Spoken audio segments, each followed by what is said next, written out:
O presidente Jair Bolsonaro foi às redes sociais para rebater uma fake news difundida pela imprensa e anunciar que desistiu de lançar o programa Renda Brasil, uma reformulação do Bolsa Família.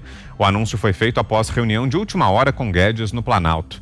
Em vídeo no Twitter, o presidente ameaçou com cartão vermelho integrantes da equipe econômica que defenderem medidas como corte de benefícios de aposentados e deficientes. Vamos assistir. Bom dia, acordei hoje surpreendido por manchetes em todos os jornais. O Globo, por Renda Brasil, o governo quer congelar aposentadorias. A economia propõe congelar a aposentadoria para criar Renda Brasil, Estado de São Paulo. Folha de São Paulo, essa é a mais terrível, né?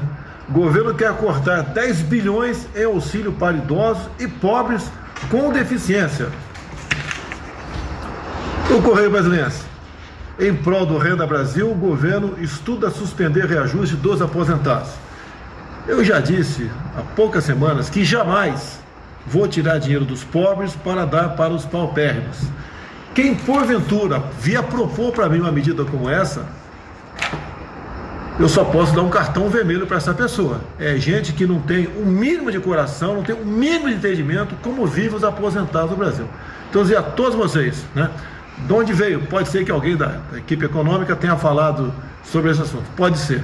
Mas por parte do governo, jamais vamos congelar salário de aposentados, bem como jamais vamos fazer com que o auxílio para idosos e pobres com deficiência seja reduzido para qualquer coisa que seja. E última coisa, para encerrar.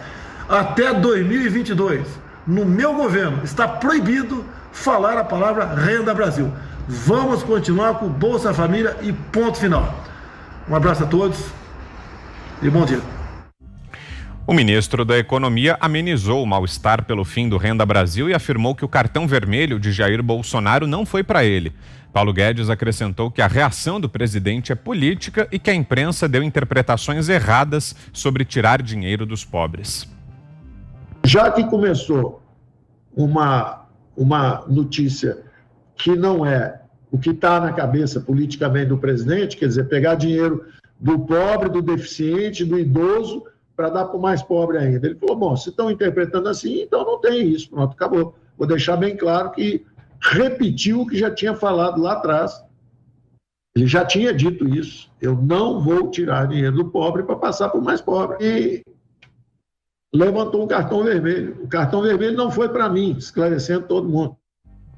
De acordo com Paulo Guedes, a imprensa confundiu assuntos distintos, como o da desindexação das despesas no país.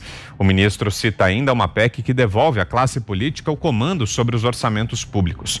Paulo Guedes também falou sobre outros temas hoje, mas isso a gente trata já já. Vamos começar por esse assunto, então. O fim da discussão sobre esse programa, Renda Brasil, começa com você, Zé Maria. Quero ouvi-lo. Pois é, olha, Vitor, foi bom o presidente Jair Bolsonaro chegar, colocar um ponto final nesse debate, nessa discussão aberta e nesta fonte de desentendimentos e pronto. Dizer que acabou esse debate aí sobre corte em programas sociais. Agora eu vou contar aqui, desde o início, a origem dessa história. O ministro Onyx Lorenzoni, desde a fase lá do início do governo, ainda na transição, havia esta proposta de se fazer um programa social grande, que o ministro costuma chamar de guarda-chuva, para levar em consideração todos os programas sociais, inclusive o Bolsa Família. Esse programa Renda Brasil é bem maior do que o Bolsa Família. E a Bolsa Família teria um novo nome, que seria Renda Cidadã. E esse programa Renda Brasil seria muito maior. E aí foi apresentado lá atrás, ele ainda ministro-chefe da Casa Civil, o presidente não gostou. Aí depois, agora, no Ministério da Cidadania, houve reformulações e seria lançado no mês passado. Mas o presidente, naquela oportunidade, disse não mais uma vez e lançou um dos programas que entravam nessa área social, que foi a substituição do Minha Casa Minha Vida, né? Por este programa Casa Verde Amarela. Esse ficou. E o resto, o presidente disse não. A economia está sendo discutida de forma mais, vamos dizer assim, mais total. O ministro Paulo Guedes, a equipe econômica, estão avaliando como o orçamento da União chegou a esse ponto, né? Ele é totalmente engessado, com despesas fixas de programas, de fundos constitucionais, de repasses, e há mesmo um debate para esquadrinhar cada uma das despesas do governo. Não houve uma combinação de vários jornais, isso é impossível, que os editores dos jornais se sentem numa mesa e decidam o que publicar. Na verdade, foi uma entrevista do secretário especial da Fazenda, o Valderi Rodrigues, que mostrou claramente onde o governo está tentando cortar para suprir ali a situação da economia e talvez lançar o programa Renda Brasil. E aí o presidente não gostou. E realmente, um assunto assim não pode ser discutido abertamente, porque gera desentendimentos. Por exemplo, ele falou em congelar aposentadorias. Sabe o que significa? Que sem o reajuste com a inflação, seria um corte nas aposentadorias. O valor seria o mesmo, mas o poder de compra seria realmente muito menor. Além disso, corte em seguro-defeso, que o presidente já havia descartado na live anterior, corte em seguro-desemprego, né? Tirar essa vinculação do salário mínimo da aposentadoria, quer dizer, o aposentado poderia chegar ao ponto de ganhar menos do que um salário mínimo, né? Porque o salário mínimo é reajustado e a aposentadoria congelada não. Então, todos iriam ganhar menos do que o salário mínimo, teoricamente, numa projeção longa. Isso estava gerando um incômodo muito grande. E aí o presidente hoje deu esse basta, né? Ameaçou com o cartão vermelho e o tema proibido agora acabou essa história de fazer este guarda-chuva social. E continuar desse jeito aí mesmo, Bolsa Família, o presidente já melhorou o Bolsa Família, criou o 13º, que não existia, né? O orçamento aumentou em 4 bilhões de reais, era 29 bilhões e 500 milhões do Bolsa Família, foi para 34 bilhões e um pouco, exatamente por conta do 13º, quer dizer, já é uma melhoria muito grande no Bolsa Família. E aí o governo vai melhorar o Bolsa Família, continuar com esse nome mesmo e pronto, e espanta esse debate horroroso de cortar aposentadorias e de cortar seguro-desemprego, que num momento como esse, pós-pandemia, né? O outro zum era de que o cartão seria para o ministro da Economia. Vitor, o ministro disse que estava junto com o presidente quando ele gravou aí esse desabafo, que isso aí foi um desabafo, né? E esse chega para lá e uma sacudida no governo. É mais um ponto que eu vivo dizendo aqui. O presidente rasgou, pegou de volta as cartas brancas que ele distribuiu no início do governo. Tá certo. Ele que foi eleito, ele que manda, né? Você, Fiuza. Tem um ruído aí, eu acho que de fato os jornais saíram todos, né, com a mesma manchete e isso certamente adveio aí de uma entrevista de um integrante do governo, né? Eu acho que o freio de arrumação aí do presidente não foi tanto em relação ao que está sendo estudado pela equipe econômica. Eu acho que esse ruído não existe, né, entre o presidente e a equipe econômica. Mas foi justamente um tranco na forma como isso é expressado, como, por exemplo, nessa entrevista.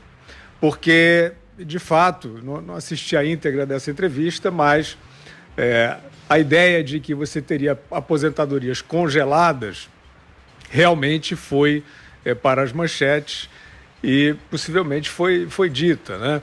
Até o presidente da Câmara, que tem aí criticado a ideia da CPMF, ele insiste em chamar de CPMF um imposto que não é a réplica da CPMF, né, que é uma contrapartida, que está em estudo também, né, mas é uma contrapartida à ideia de desoneração da folha, né, quer dizer que, segundo, né, o ministro Paulo Guedes, no entendimento dele, seria ganho para todos essa substituição. Isso está em discussão e eu citei o Rodrigo Maia porque, nesse caso, desse problema de hoje, desse ruído de hoje, o Maia até apareceu para concordar, né, concordar com a ideia do congelamento de aposentadoria por 2 anos. Enfim, segundo declarações atribuídas a ele aí que estão na imprensa. O que foi considerado pelo presidente Bolsonaro um palavrão, uma impossibilidade, né? Ele não quer nem ouvir falar. E aí ele gravou aquele vídeo que eu tenho a impressão, Vitor, que é destinado, sim, à equipe econômica, né? Assim, acho que com esse vídeo ele quis dizer o seguinte: não dá para, em processo, né, no transcurso de um estudo para apresentar um programa, ficar discutindo isso em público, seja com a imprensa, seja com outros interlocutores, porque aí as chances de desgaste são muito grandes, as chances de mal-entendidos são muito grandes, e a impressão que dá é que ele não quer esse tipo de vulnerabilidade, né? Já basta todas as outras áreas em que o governo tem sido muito cobrado. Hoje, Vitor, o país precisa de reformas drásticas. Não vamos escapar disso.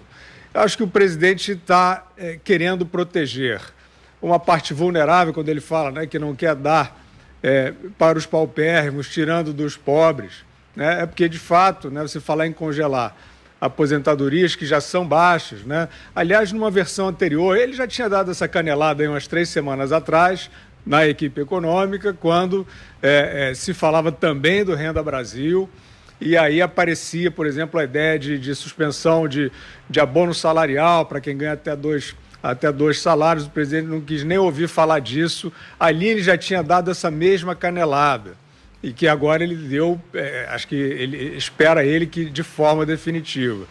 Agora, o fato é que a equipe econômica vai ter que dar nó em pingo d'água depois de aportar aí um socorro que vai chegar a quase R$1 trilhão. O país vai ter que se reinventar nos próximos meses, no curtíssimo prazo, né? Tem reformas importantíssimas para serem feitas, e sacrifícios virão, né? A população pode esperar. Essa ideia de você trancar uma sociedade, né? Interromper o funcionamento parcialmente de uma sociedade, como se isso não tivesse um preço. Isso vai ter um preço. O presidente sabe, todos sabem que isso vai ter um preço, e esse preço não vai ser algo impagável em todos os sentidos, de manutenção da harmonia da sociedade, de convulsão, de crise, se o país reformar muito rapidamente o Estado com essas 3 reformas que estão aí: a administrativa, a tributária a administrativa, a tributária e conectada com a Previdência, que já foi feita.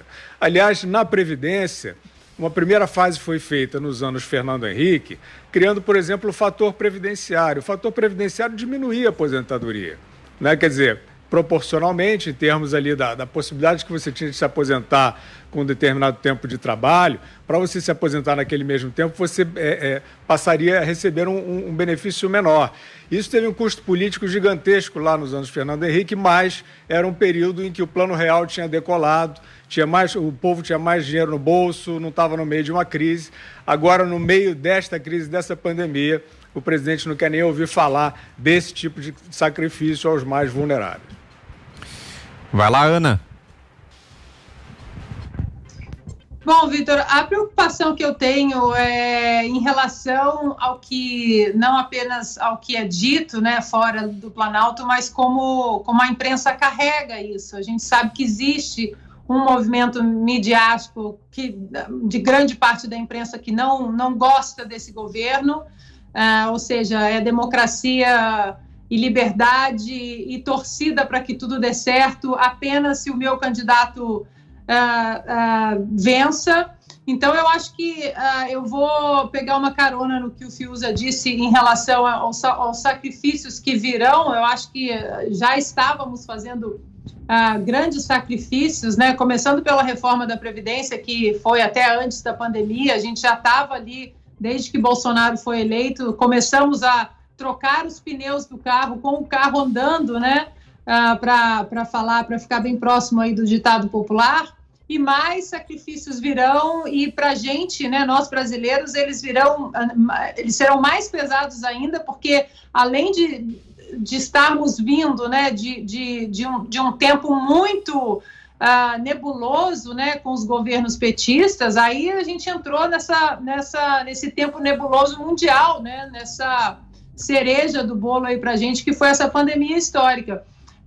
Então, acho que quanto menos interlocutores do governo discutirem esses pormenores, né, com a imprensa ou com membros da imprensa, claro que notícias sempre terão que ser dadas e passadas para a população, mas acho que quanto menos a gente ver esse tipo de discussão ou que alguma coisa que dê para ficar mal entendido, porque aí eu vou discordar do ministro Paulo Guedes. Eu acho que a imprensa não confundiu, não. Eu acho que às vezes a imprensa ela não confunde apenas, ela coloca a manchete que vai atender aí a turma, como nós comentamos ontem, a turma do Paulo Coelho, que não quer saber se é o governo Bolsonaro, quer remar contra o país, contra as boas reformas, e eu acho que a gente, como se estivéssemos em barcos diferentes, né, Vitor? Essa imprensa que puxa para baixo e essas pessoas que puxam para baixo todas essas reformas e as melhorias que vêm acontecendo, como se eles estivessem num barco diferente das outras pessoas, né? Afunda esse governo, afunda todo mundo. E a gente sabe que a imprensa também, grande parte da imprensa, né? A gente fala imprensa, mas é uma parte significativa, mas temos bons profissionais e bons jornalistas aí na imprensa também. E isso eu acho que só causa barulho. E a gente tem que ter cuidado, porque a gente não tem controle também do que chega na população toda hora, e aí a população, a sociedade pode encarar mais uma crise. E a gente sabe que Paulo Guedes, o ministro, já foi embora, né, entre aspas, já foi despedido aí umas 438 vezes e continua forte e firme aí do lado do presidente, do lado do Brasil. Então, acho que o governo tem que ter esses membros do governo, do Ministério da Economia, tem que ter muito cuidado com o que se discute, o que é necessário, tem que filtrar o que é necessário sair ali dos âmbitos do Planalto.